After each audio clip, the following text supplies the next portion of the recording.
പൂരാവേശത്തിലലിഞ്ഞ് തൃശൂർ നഗരം. തൃശൂർ പൂരത്തിന്റെ പ്രധാന ആകർഷണമായ കുടമാറ്റത്തിന്റെ ആവേശത്തിൽ പൂരപ്രേമികൾ. വർണ്ണവിസ്മയം തീർത്തുള്ള കുടമാറ്റത്തിന്റെ സമയം ഇത്തവണ കുറച്ചെങ്കിലും പൂരപ്രേമികളുടെ ആവേശത്തിന് ഒട്ടും കുറവുണ്ടായില്ല. തിരുവമ്പാടിയുടെയും പാറമേക്കാവിന്റെയും മത്സരിച്ചുള്ള കുടമാറ്റത്തെ ഹർഷാരവത്തോടെയാണ് പൂരപ്രേമികൾ സ്വീകരിച്ചത്.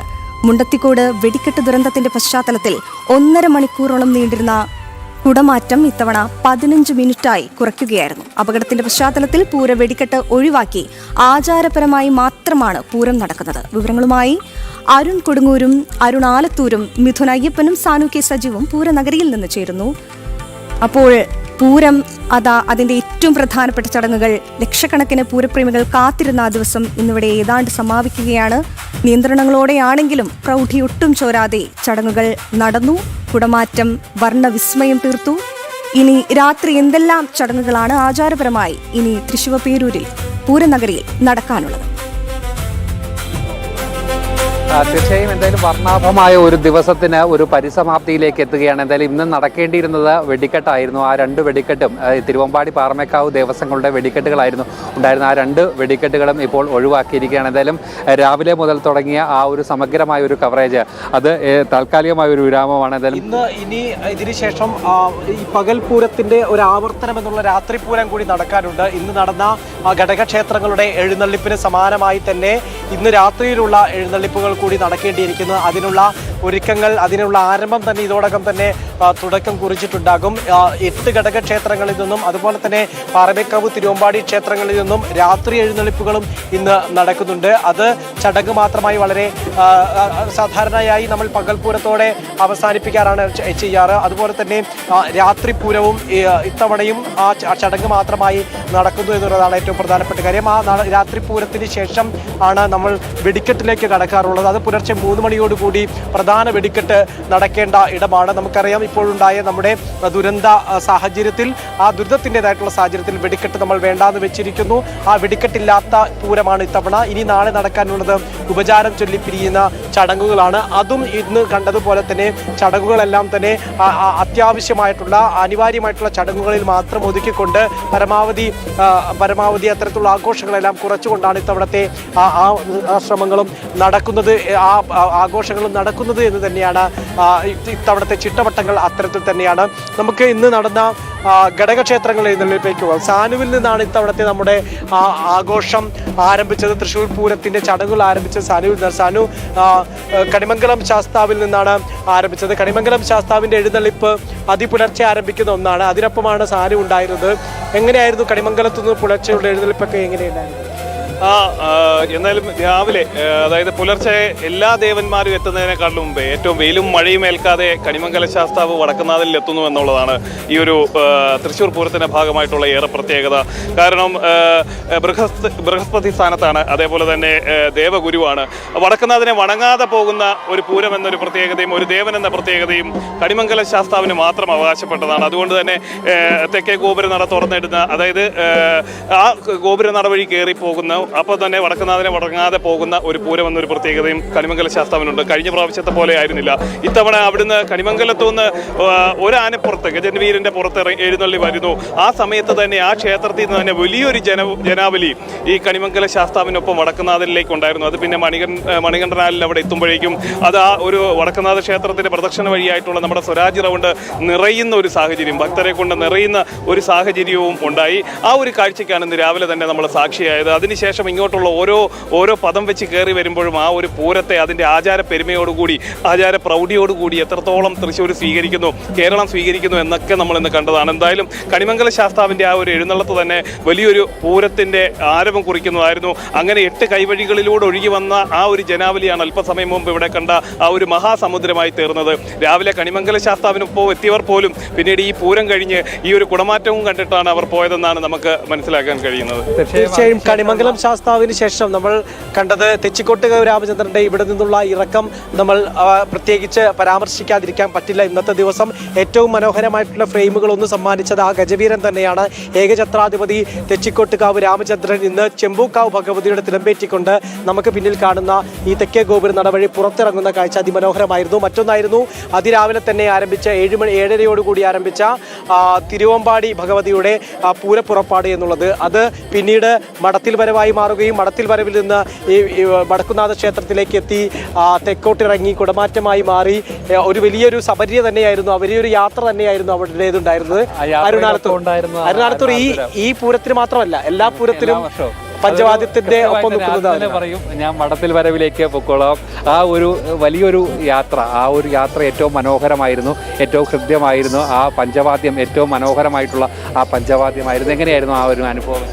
തീർച്ചയായിട്ടും ഈ തിരുവമ്പാടി വിഭാഗത്തിൻ്റെ മടത്തിൽ വരവ് എന്ന് പറയുമ്പോൾ ഈ തൃശ്ശൂർ പൂരത്തിനെ സംബന്ധിച്ചിടത്തോളം പൂരത്തിലെ ഏറ്റവും പ്രധാനപ്പെട്ട ചടങ്ങുകളിൽ ഒന്നാണ്. പാറമേക്കാവിനെ സംബന്ധിച്ചിടത്തോളം അവരുടെ ഏറ്റവും പ്രധാനപ്പെട്ടത് ഇലഞ്ഞിത്തറ മേളമാണെങ്കിൽ തിരുവമ്പാടിക്കാരുടെ മടത്തിൽ വരവ് പഞ്ചവാദ്യമാണ്. കോങ്ങാട് മധുവിൻ്റെ നേതൃത്വത്തിൽ പ്രമാണിത്വത്തിലാണ് ഇത്തവണയും ആ ഒരു മടത്തിൽ വരവ് പഞ്ചവാദ്യം നടന്നത്. രാവിലെ നേരത്തെ മിഥുൻ പറഞ്ഞതുപോലെ തന്നെ രാവിലെ ആദ്യം ഭഗവതിയുടെ പുറപ്പാട് എഴുന്നള്ളത്താണ്. ഒരു 8:30 പുറപ്പാട് എഴുന്നള്ളത്ത് ആരംഭിച്ചത്. ആ പുറപ്പാട് എഴുന്നള്ളത്ത് ആരംഭിച്ച സമയത്ത് ആദ്യം തിടമ്പേറ്റിയിരുന്നത് തിരുവമ്പാടി കണ്ണനാണ്. തിരുവമ്പാടി കണ്ണൻ ഭഗവതിയുടെ തിടമ്പേറ്റി അവിടെ നിന്നും, അതായത് ഈ ക്ഷേത്രത്തിൽ നിന്നും പുറപ്പാട് എഴുന്നള്ളത്ത് വന്ന് അത് ബ്രഹ്മസം മഠത്തിലെത്തി. ബ്രഹ്മസം മഠത്തിൽ വെച്ചൊരു ഇറക്കി വെച്ച് പൂജയുണ്ടായിരുന്നു. ആ പൂജയ്ക്ക് ശേഷം പിന്നീട് തിരുവമ്പാടി ചന്ദ്രശേഖരൻ ഭഗവതിയുടെ തിടമ്പേറ്റി വന്നപ്പോഴാണ് അത് മഠത്തിൽ വരവായി മാറുന്നത്. അതിൻ്റെ പിന്നിലുള്ള ഒരു കഥയും വളരെ രസകരമായിട്ടുള്ള കഥയാണ്. നമ്മൾ രാവിലെയൊക്കെ ലൈവിൽ പറഞ്ഞിരുന്നു, ഈ തിരുവമ്പാടി വിഭാഗത്തിന് പണ്ട് സ്വർണ്ണക്കോലം ഉണ്ടായിരുന്നില്ല. അപ്പോൾ അവർക്ക് സ്വർണ്ണക്കോലം തൊട്ടടുത്തുള്ള ബ്രഹ്മസം മഠത്തിലുണ്ട് എന്നറിയുന്നു. അവിടുത്തെ സ്വാമിയാരെ,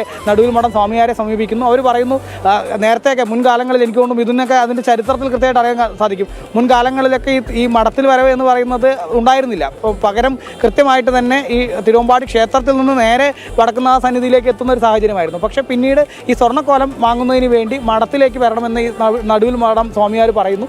അങ്ങനെ അവിടെ നിന്നും ഈ പുറപ്പാട് എഴുന്നള്ളത്ത് എന്ന തരത്തിൽ നടുവിൽ മഠത്തിലേക്ക് രാവിലെ ആദ്യം ഒരു പുറപ്പാട് എഴുന്നള്ളത്തുണ്ടാകുന്നു. ആ എഴുന്നള്ളത്തിന് ശേഷം അവിടെ നിന്നും പിന്നീട് അത് മാറി നടുവിൽ മഠത്തിൽ നിന്നുമാണ് മഠത്തിൽ വരവ്. ആ പേരിൽ തന്നെ ഉണ്ട് മഠത്തിൽ വരവ് എന്ന് പറയുന്നത്. നടുവിൽ മഠത്തിലെത്തി അവിടെ ഇറക്കി വെച്ച് പൂജയ്ക്ക് ശേഷം ഈ ഉത്സവത്തിന് ഇങ്ങനെ വരുന്നു എന്നുള്ളതാണ്.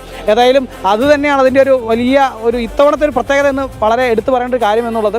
നമുക്ക് ഈ ഉത്സവത്തിനെ സംബന്ധിച്ചിടത്തോളം വലിയ രീതിയിലൊരു ഹെയ്റ്റ് ക്യാമ്പയിനൊക്കെ ഉണ്ടായിരുന്നു. ഇത് വേണ്ട എന്നൊക്കെ തരത്തിൽ ഇതൊരു ആഡംബരമാണ്, അല്ലെങ്കിൽ ഈ ഒരു വെടിക്കെട്ട് അപകടത്തിൻ്റെ പശ്ചാത്തലത്തിൽ നമ്മൾ ഇന്നത്തെ മഠത്തിൽ വരവ് റിപ്പോർട്ട് ചെയ്യുമ്പോൾ ഇതിൻ്റെ പിന്നിലുള്ള ആ വിശ്വാസം അത് കൃത്യമായിട്ട് നമുക്ക് കാണാൻ കഴിയും. കാരണം ഈ മഠത്തിൽ വരവാണെങ്കിലും പുറപ്പാട് എഴുന്നള്ളത്താണെങ്കിലും ഒക്കെ വരുമ്പോൾ ഓരോ വീടുകളുടെയും മുന്നിൽ നിലവിളക്ക് കൊളുത്തി വെച്ച് അവിടെ ഒരു നാക്കിലയിട്ട് നാക്കിലയിൽ പറ വെച്ച് ആ പറയിൽ കൽക്കണ്ടവും മുന്തിരിയും അങ്ങനെ പല ദ്രവ്യങ്ങൾ വെച്ച് ഒരുപാട് ആളുകളുടെ പ്രാർത്ഥനയും കൊണ്ടാണ് ഈ കുടമാറ്റം നടത്തുമ്പോൾ ഒരു ദേശനാഥന്റെ വരവാണ്.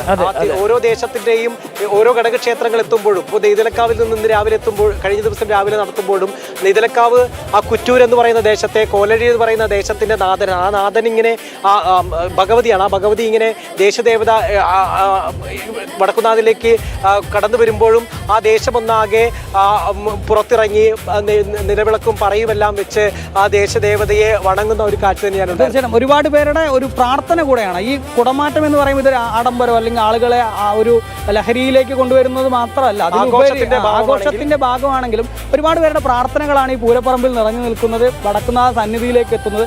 ആ വിശ്വാസവും ആ ചടങ്ങും അതിന്റെ ആചാരങ്ങളും ഒക്കെ മുറ തെറ്റാതെ ഇത്തവണയും വളരെ ഗംഭീരമായി നടന്നു എന്നുള്ളത് തന്നെയല്ലേ. അടുത്തത് നമ്മുടെ ഇലഞ്ഞിത്തറ മേളം ആസ്വദിച്ച് അരുണങ്ങ അതിൽ അലിഞ്ഞു ചേർന്നിരുന്ന കാഴ്ചയാണ് നമ്മൾ കണ്ടത്. കാരണം ആ കിഴക്കൂട്ടനിയന്മാരുടെ നേതൃത്വത്തിൽ തീർത്ത ആ നാദവിസ്മയം എന്ന് പറയുന്നത് സമാനതകളില്ലാത്ത ഒന്ന് തന്നെയായിരുന്നു. ഏതാണ്ട് 250ഓളം കലാകാരന്മാർ ഈ ലോകത്തെ ഏറ്റവും മനോഹരമായിട്ടുള്ളൊരു സിംഫണി തീർന്നത് വടക്കുന്നാഥ ക്ഷേത്രത്തിന്റെ മതിൽക്കെട്ടിനകത്തെ ഇലഞ്ഞിത്തറയിലായിരുന്നു. അത് അതിമനോഹരമായ ഇലഞ്ഞിത്തറ മേളം തന്നെയായിരുന്നു അല്ലേ?